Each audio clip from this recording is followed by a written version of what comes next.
اسی رات میں سارے فیصلے کیے جاتے ہیں، سارے فیصلے یہاں تک کہ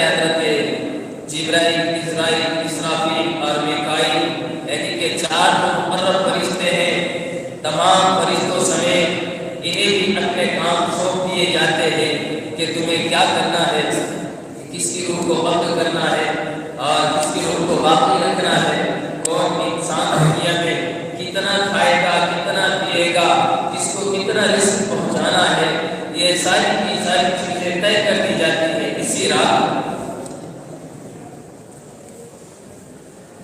اسی رات میں اللہ کے نبی صلی اللہ علیہ وسلم عبادت کرتے تھے تو یہ کہتے تھے کہ میں چاہتا ہوں کہ میرا گوشوارہ اس حال میں لکھا جائے کہ میں اللہ کی عبادت میں مصروف ہوں۔ وہ نبی جو تمام انبیاء کے سردار ہے، جس کے طفیل میں حدیث قدسی ہے، لولا خلقت الافلاق، اے نبی جی اگر آپ کو پیدا کرنا نہ ہوتا تو ہم یہ ساتوں آسمان، ساتوں زمین، چاند، ستارے، سورج، سیارے یہ ہم نہیں بناتے، لیکن وہ نبی یہ چاہتا ہے کہ میرا گوشوارہ اس حال میں لکھا جائے کہ میں اللہ کی عبادت میں مصروف ہوں، میں سجدے میں رہوں یا رکوع میں رہوں۔ عزیزو، جب ایسے نبی کی فکر یہ ہو تو نبی کی اس امت کی فکر تو کتنی ہونا چاہیے کہ آج کے اس رات میں ہمیں بھی، ہماری بھی یہ فکر ہو کہ ہم آج کی اس رات میں عبادت کریں اور ہمارا گوشوارہ اس حال میں لکھا جائے کہ ہم اللہ کی عبادت میں مصروف ہو۔ لیکن آج کی اس مبارک رات میں کچھ بدنصیب لوگ ایسے بھی ہوتے ہیں کہ وہ دنیا کے اندر، دنیا کی دلدل میں، دنیا کی برائی میں پھنسے ہوئے ہوتے ہیں، جس کے نتائج انہیں دنیا میں رہتے دم تک بھگتنا پڑتے ہیں۔ انسان یہ سمجھتا ہے کہ دنیا سب کچھ ہے، حالانکہ یہ دنیا فانی ہے، یہ دنیا ختم ہونے والی ہے، باقی رہنے والی چیز تو آخرت ہے۔ عزیزو، آج کی اس مبارک رات میں جب اللہ کے نبی صلی اللہ علیہ وسلم عبادت کر رہے تھے تو حضرت جبرائیل علیہ السلام اللہ کے نبی کے پاس آئے اور کہا کہ اے محمد صلی اللہ علیہ وسلم سر اٹھائیے۔ آپ صلی اللہ علیہ وسلم نے آسمان کی طرف سر اٹھایا تو کیا دیکھا کہ جنت کے 8 دروازے کھلے ہیں، جنت کے 8 دروازے کھلے ہیں اور ہر ایک دروازے سے فرشتہ یہ ندا دے رہا ہے کہ جو اس رات میں رکوع کرے اس کے لیے خوشخبری ہو، جو اس رات میں سجدہ کرے اس کے لیے خوشخبری ہو، جو اس رات میں دعا مانگے اس کے لیے خوشخبری ہو، جو اس رات میں مغفرت چاہے اس کے لیے خوشخبری ہو۔ آج کی اس رات میں اللہ تبارک و تعالی جنت کے 8 دروازے کھول دیتے ہیں اور یہ ندا لگائی جاتی ہے کہ ہے کوئی مغفرت کا چاہنے والا، ہے کوئی بخشش کا چاہنے والا کہ اس کی بخشش کر دی جائے، ہے کوئی ہم سے مانگنے والا کہ اس کی مغفرت کر دی جائے، ہے کوئی اپنے گناہوں سے توبہ کرنے والا کہ اس کی توبہ قبول کی جائے۔ کہ آج کی اس رات میں اللہ تبارک و تعالی ہر کسی کو معاف فرماتے ہیں۔ آسمان دنیا پر اللہ تبارک و تعالی آتے ہیں رات کا ایک چوتھائی حصہ گزرنے کے بعد، یعنی ایک حصہ گزرنے کے بعد، ابتدا کا ایک حصہ گزرنے کے بعد اللہ تبارک و تعالی آسمان دنیا پر آتے ہیں، آسمان جنت کے دروازے کھول دیتے ہیں اور ندا لگائی جاتی ہے کہ ہے کوئی بخشش کا چاہنے والا۔ لیکن آج یہ ہماری بدنصیبی ہے کہ ہم اللہ سے مانگنے کے بجائے آج کی رات میں ہم دنیا کی باتیں کرتے ہیں، ادھر ادھر کی گپ شپ کی باتیں کرتے ہیں، ادھر ادھر وقت گزارتے ہیں۔ عزیزو، اگر عبادت نہیں کرنا ہے، عبادت ہم نہیں کر سکتے، اتنی طاقت اگر ہمارے اندر نہیں ہے تو بہتر یہ ہے کہ عشاء کی نماز جماعت کے ساتھ ادا کریں، اس کی بقیہ سنت نوافل واجب ادا کریں اور اپنے گھر جا کر آرام کریں۔ یہ اس سے سے بہتر ہے کہ جو بندہ عبادت کرنے کے بجائے باہر اپنا وقت گزارے اور دنیا کی باتیں کرے، اس کی غیبت ہے۔ اللہ تبارک و تعالیٰ اس رات میں ہر شخص کی مغفرت فرماتے ہیں اور اس رات میں مرحومین کی بھی مغفرت فرماتے ہیں۔ اللہ تبارک و تعالیٰ اس رات میں قبیلے بنو کلب کے، بکریوں کے، ریوڑوں کے، بالوں کے مانند جہنم سے لوگوں کو آزاد کرتے ہیں، جہنم سے لوگوں کو آزاد کرتے ہیں اس رات میں۔ یعنی کہ کئی ہزاروں لوگوں کی اللہ تبارک و تعالیٰ اس رات میں مغفرت فرماتے ہیں، لیکن 6 ایسے بدنصیب لوگ ہوتے ہیں کہ ان کی اس رات میں بھی مغفرت نہیں ہوتی۔ 6 ایسے بدنصیب، اور ایک روایت میں 8 6 ایسے بدنصیب لوگ ہوتے ہیں کہ ان کی اس رات میں مغفرت نہیں ہوتی۔ سب سے پہلا مشرک کہ جو اللہ کے ساتھ کسی کو شریک ٹھہرائے۔ ایک دکاندار اپنی دکان میں کسی کو شریک ٹھہرانا پسند نہیں کرتا، ایک زمیندار اپنی زمین پہ کسی کو شریک ٹھہرانا پسند نہیں کرتا، ایک تاجر اپنی تجارت میں کسی کو شریک ٹھہرانا پسند نہیں کرتا۔ تو وہ اللہ جس نے 7 آسمانوں کو بنایا، جس نے زمین کو بچھایا، جس نے سورج کو اپنے وقت پر نکالتا ہے، جو چاند کو اپنے وقت پر نکالتا ہے، جو ستاروں کے ذریعے سے آسمان کو سجاتا ہے، تو اللہ اس بات کو کیسے پسند کر سکتا ہے کہ اس کے ساتھ کسی اور کو شریک ٹھہرایا جائے؟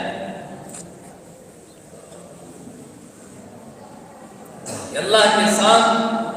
ان الشرک لظلم عظیم، شرک بڑا ظلم ہے، اور شرک کرنے والوں کو اللہ تبارک و تعالیٰ معاف نہیں کرتا۔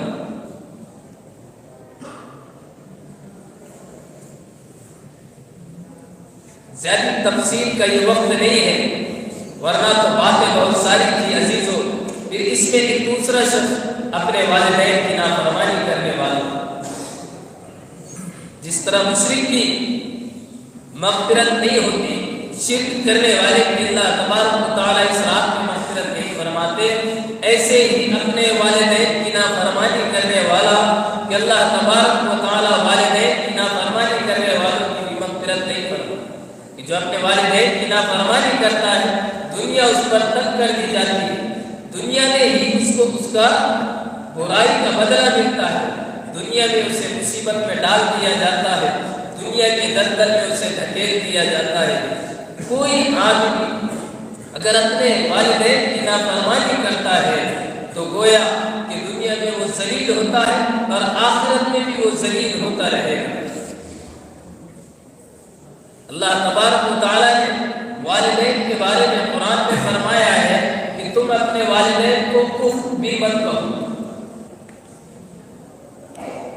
تم اپنے والدین کو اف بھی مت کہو، والدین کے ساتھ احسان کا معاملہ کرو، حسن سلوک کا معاملہ کرو، والدین کے ساتھ اچھائی کا معاملہ کرو، والدین کے ساتھ برائی کا معاملہ مت کرو۔ ایک مرتبہ اللہ کے نبی صلی اللہ علیہ وسلم جب صحابہ کے ساتھ موجود تھے تو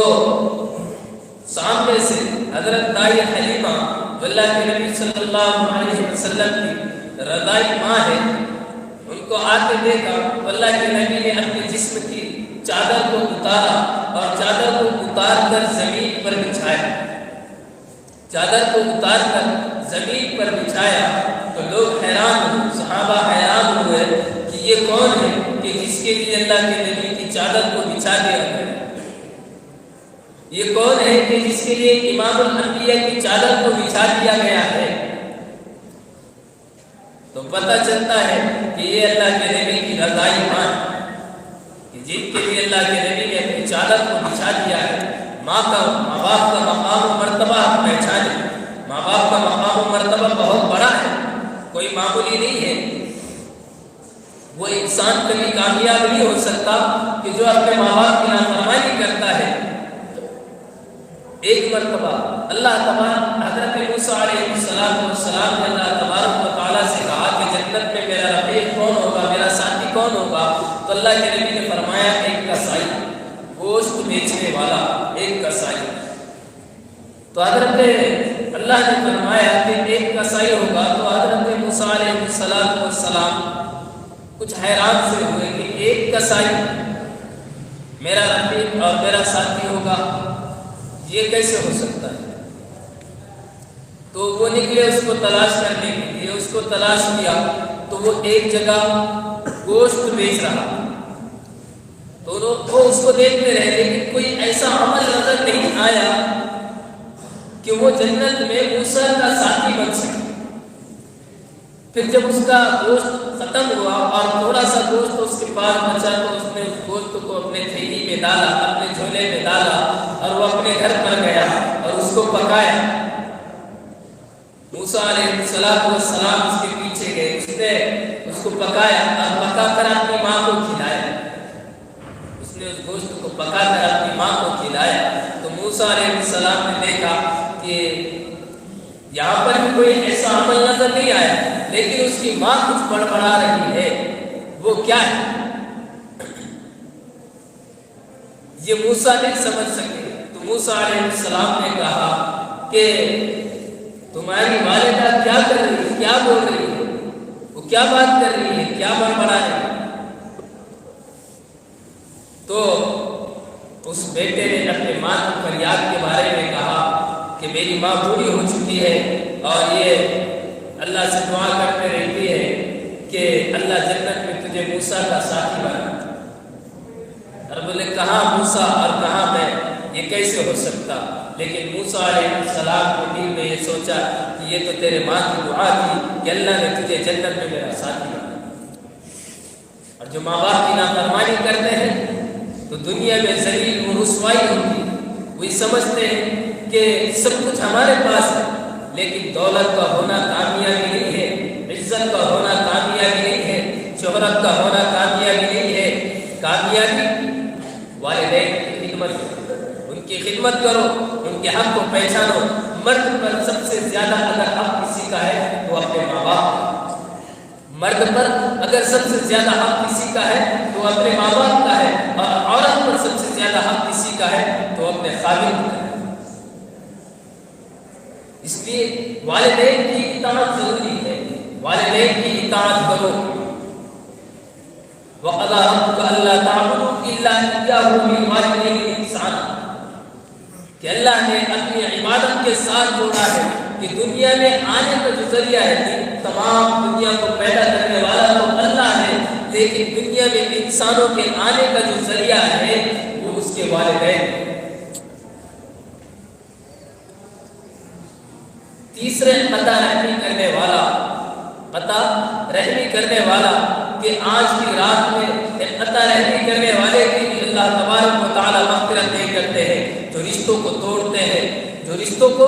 توڑتے ہیں، رشتہ داری میں توڑ پیدا کرتے ہیں۔ لوگ یہ سمجھتے ہیں کہ بڑا کام کیا۔ ایک مرتبہ حضرت عائشہ رضی اللہ کے نبی صلی اللہ علیہ وسلم نے حضرت عائشہ سے کہا کہ اے عائشہ مانگو کیا مانگتی،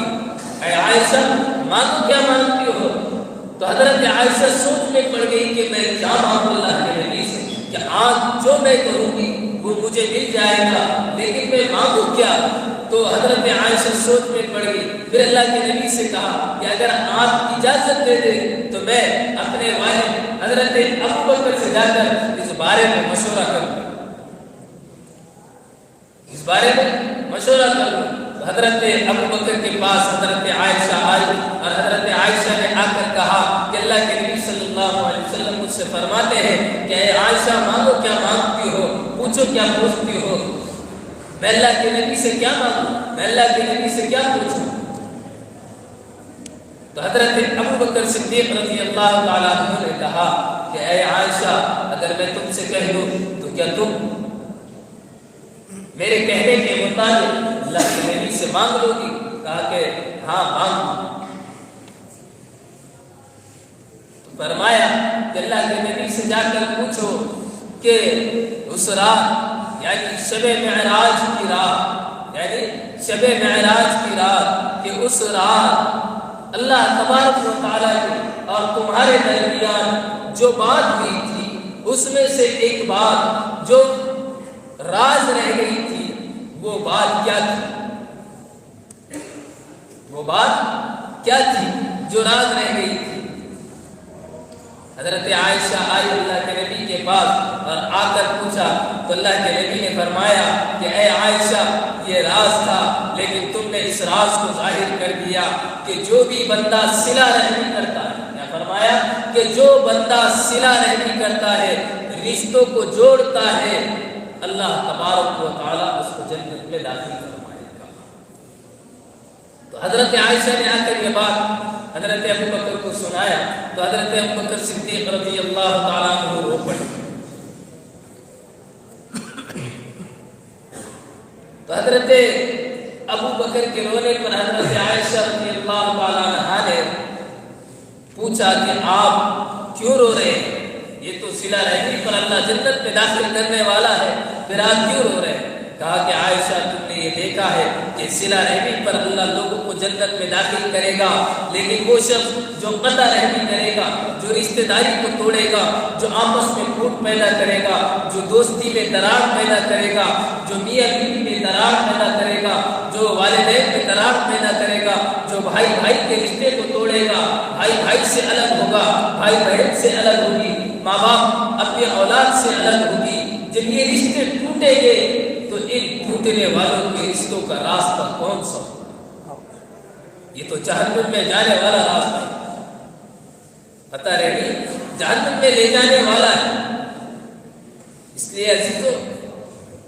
ایسے رات میں قطع رحمی کرنے والے کی بھی مغفرت نہیں ہے۔ چوتھے ہے زنا کار۔ زنا کار کی بھی اللہ تبارک و تعالی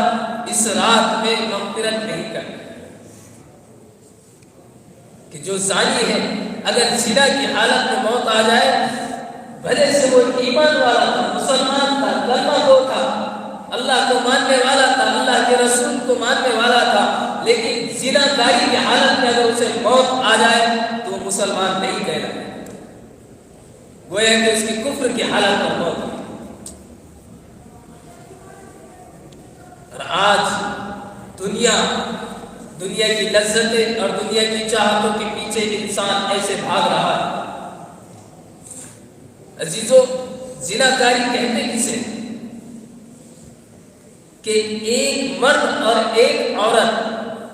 بغیر نکاح کے اپنی زندگی کو اپنائیں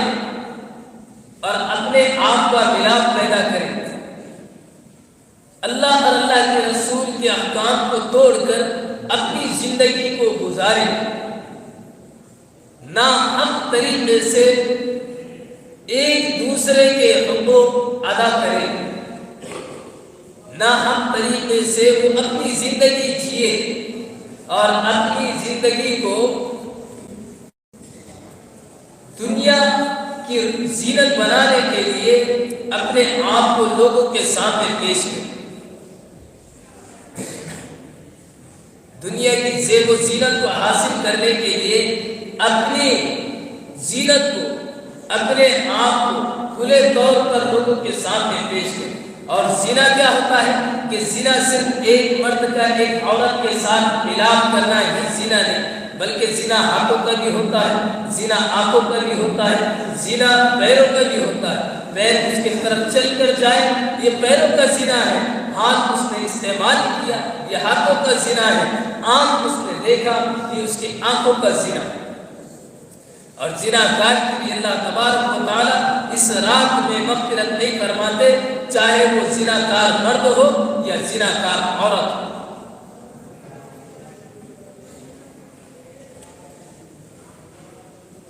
اور پانچویں اللہ تبارک و تعالی شرابی کی بھی اس رات میں مغفرت نہیں فرماتے۔ شراب تمام برائیوں کی جڑ ہے، انما الخمر والمیسر والانصاب، کہ شراب کیا ہے؟ ایک انسان سے آپ کہیں زنا مت کرے وہ رک جائے گا، ایک انسان سے آپ کہیں کسی کا قتل نہ کرے وہ رک جائے گا، ایک انسان سے آپ کہیں کسی کو بلا وجہ مت مارے وہ رک جائے گا، ایک انسان سے آپ کہیں کہ کسی پر ظلم نہ کرے وہ رک سکتا ہے، لیکن ایک انسان شراب پی لے اور شراب پینے کے بعد آپ ان سے کہیں کہ آپ یہ نہ کریں تو اس کا رکنا ناممکن ہے، کیونکہ شراب تمام برائیوں کی جڑ ہے۔ شراب ایک 40 سال کے 30 سال کے نوجوان کو 60 سال کا بوڑھا بنا دیتی ہے۔ 30 سال کے نوجوان کو شراب 60 سال کا بوڑھا بنا دیتی ہے۔ شراب پینے والا یہ سمجھتا ہے کہ دنیا کی دولت میرے پاس ہے۔ شراب کے نشے میں وہ کیا سمجھتا ہے کہ دنیا کی دولت میرے پاس ہے، دیش کا پردھان منتری میں ہوں اور سپاہی چاروں طرف میرے ہیں اور میں اپنے گدی پر بیٹھا ہوا ہوں۔ لیکن جب نشہ ختم ہوتا ہے نا تو وہ کیا دیکھتا ہے کہ میں نالی میں پڑا ہوا ہوں، کتے میرے ارد گرد گھوم رہے ہیں، کتے میرے ارد گرد گھوم رہے ہیں۔ شراب ایک ایسی چیز ہے کہ ایک شخص کے سامنے ایک لڑکی کو پیش کیا گیا کہ آپ اس کے ساتھ زنا کریں، اس نے منع کیا۔ ایک بچے کو پیش کیا گیا کہ آپ اس کا قتل کریں، اس نے منع کر دیا۔ اس کو شراب پلائی گئی، اس نے منع کیا، لیکن اسے زبردستی شراب پلائی گئی۔ اسے بتایا گیا کہ یہ صرف پانی ہے اور آپ کو پانی ہی تو پینا ہے، اور وہ اس بات کو مان گیا اور مان کر اس نے شراب کو پی لی۔ شراب پینے کے بعد اس نے قتل بھی کیا اور اس نے زنا بھی کیا۔ شراب تمام برائیوں کی جڑ ہے۔ شراب گھروں کو تباہ کر دیتی ہے، گھر شرابوں کی وجہ سے برباد ہو جاتے ہیں۔ کئی گھر ایسے ہیں کہ جن کے رشتے صرف شراب پینے کی وجہ سے ٹوٹے۔ شوہر شراب پیتا تھا، بیوی کے ساتھ اس کی زندگی نہ جم سکی، جس کی وجہ سے ان کا یا تو طلاق ہو گیا یا خلا لینا۔ اور اللہ تبارک و تعالیٰ ایسی رات میں شراب پینے والے کی بھی مغفرت کرتا ہے۔ اور دوسرے غیبت چغل خوری کرنے والے کی اللہ اس رات میں مغفرت نہیں کرتا۔ آج تو ایک عام بات ہو گئی، چغل خوری کرنا ایک عام بات ہو گئی، معمولی ہم ایسی بات کہہ دیتے ہیں کہ ایک دوسرے کی برائی ہماری زبان پر ایسی جمی ہوئی ہے کہ جس کا کوئی مقام، حیثیت، مرتبہ ہی ہمارے دلوں سے نکل چکا ہے۔ انسان ہر کسی کے پیچھے برائی کرتا، ہر ایک کی برائی، اور کیا کہتا ہے کہ وہ ایسا کر رہا ہے اس لیے میں کہہ رہا ہوں۔ اللہ کے نبی نے ایک مرتبہ صحابہ سے فرمایا کہ غیبت کرنا بڑا گناہ، الغیبت اشد من القتل، غیبت کرنا قتل سے بڑا گناہ، غیبت کرنا قتل سے بڑھ کر گناہ ہے۔ تو اللہ کے صحابہ نے اللہ کے نبی سے فرمایا کہ اگر وہ بات اس کے اندر موجود ہو، اگر وہ بات اس کے اندر موجود ہو، اللہ کے نبی نے فرمایا اگر موجود ہو اور تب کہے تو اسے غیبت کہتے ہیں، اور موجود نہ ہو اور تب آپ کہیں تو یہ تو بہتان ہے۔ یہ کیا ہے؟ بہتان۔ اور آج ہم لوگوں پر بہتان لگا رہے ہیں کہ کسی کے اندر کوئی بات نہیں پائی جا رہی ہے تب بھی ہم اس کی برائی کریں۔ بہتان کتنا بڑا گناہ ہے، بہتان کتنا بڑا گناہ ہے۔ ایک معمولی سی چیز کے ذریعے سے بتاتا ہوں کہ سود آج کے دور میں عام ہو چکا ہے، کسی بھی طریقے سے استعمال کیا جا رہا ہے۔ سود کا ادنا درجہ کیا ہے؟ میں نے ایک کتاب میں پڑھا تھا، سود کا ادنا درجہ ہے اپنی ماں سے 36 مرتبہ زنا کرنے کے برابر ہے۔ کیا ہے؟ سود کا ادنا درجہ اپنی ماں سے 36 مرتبہ زنا کرنے کے برابر ہے، اور سود کا اعلیٰ درجہ کسی پر بہتان لانا، یعنی کہ ادنا درجہ یہ ہے کہ اپنی ماں سے 36 مرتبہ زنا کرنے کے برابر ہے، تو اس کا اعلیٰ درجہ بہتان لگانا ہے، تو وہ بہتان لگانا کیسا ہو؟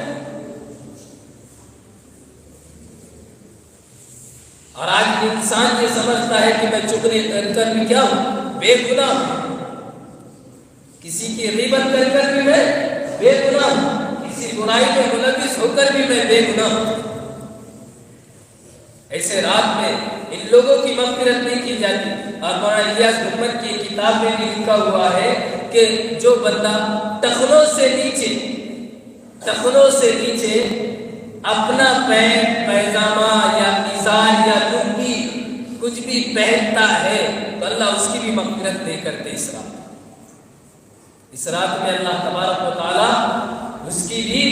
مغفرت نہیں فرماتے۔ تو عزیزو، جب ان گناہوں کے اندر اگر ہم ملوث ہوں گے اور ملوث ہوتے رہیں گے تو پھر اللہ تبارک و تعالیٰ ایسی بابرکت راتوں میں بھی کہ جس کی فضیلت آئی ہے، ایسی راتوں کی فضیلت آئی ہے، ایسی راتوں میں اللہ قبیلے بنو کلب کے بکریوں کے ریوڑوں کے بالوں کے برابر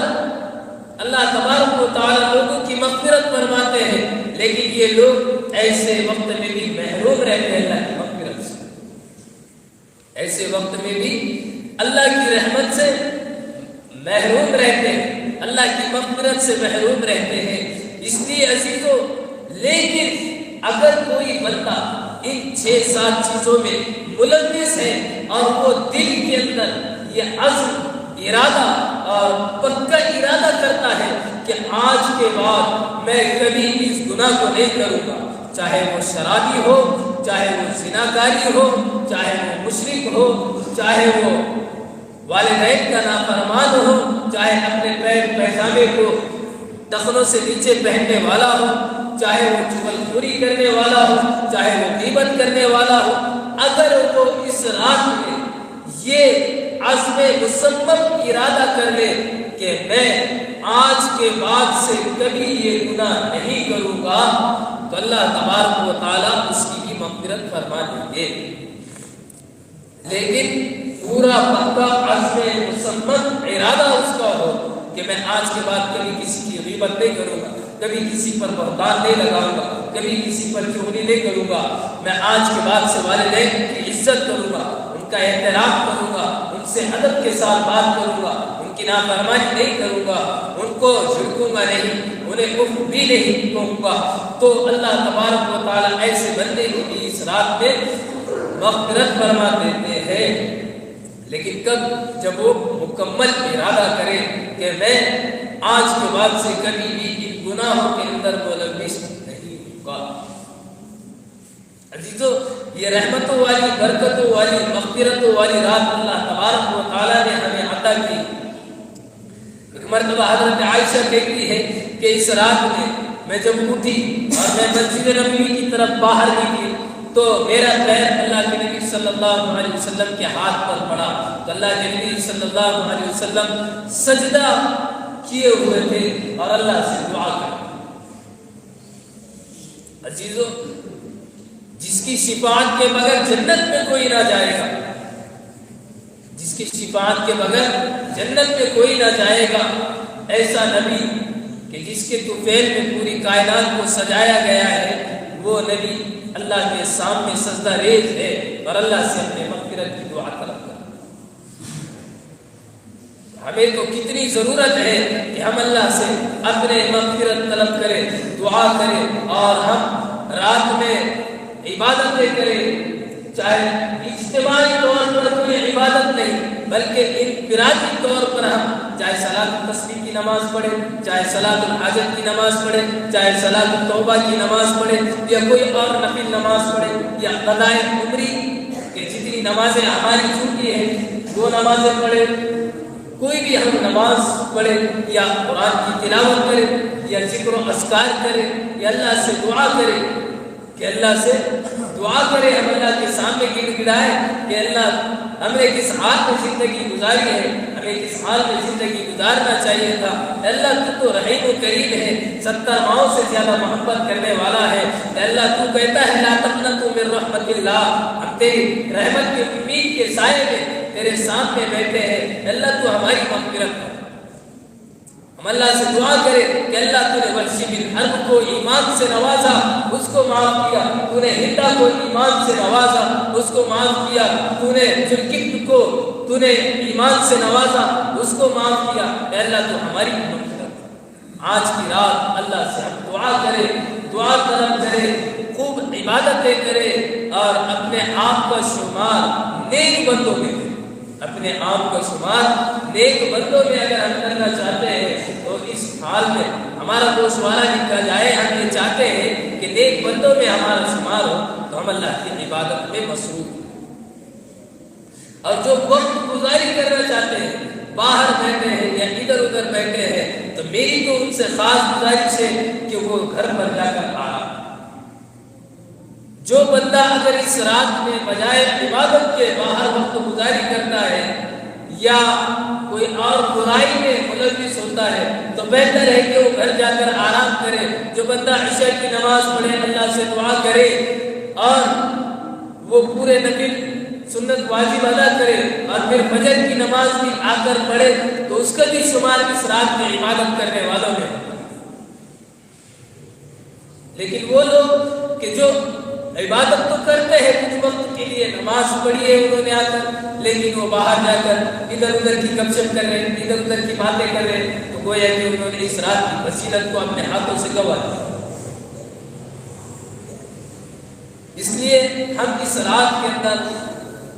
خوب عبادتیں کریں۔ یہ رات عبادت کی رات ہے، یہ رات اللہ سے مانگنے کی رات ہے۔ اللہ نے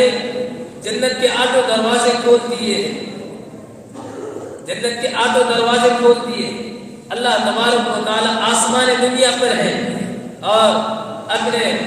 بندوں سے مغفرت طلب کرنا چاہتے ہیں کہ میرے بندو تم مجھ سے مغفرت طلب کرو، میں تمہیں معاف کر دوں، میں تمہارے گناہوں کو معاف کر دوں گا، چاہے تم کتنے بھی گناہ کر لیے ہو میں تمہیں بخش دوں گا۔ اللہ تبارک و تعالی چاہتے ہیں کہ بندہ مجھ سے معافی مانگے، بندہ مجھ سے معافی مانگے۔ تو ہم یہ اس مجلس سے یہ نیت اور یہ عزم کر کے اٹھے کہ انشاءاللہ ہم خوب اللہ کی عبادت کریں گے۔ قرآن آتی ہے کہ تلاوت کریں گے، نہیں آتی ہے کہ ذکر اذکار کریں گے،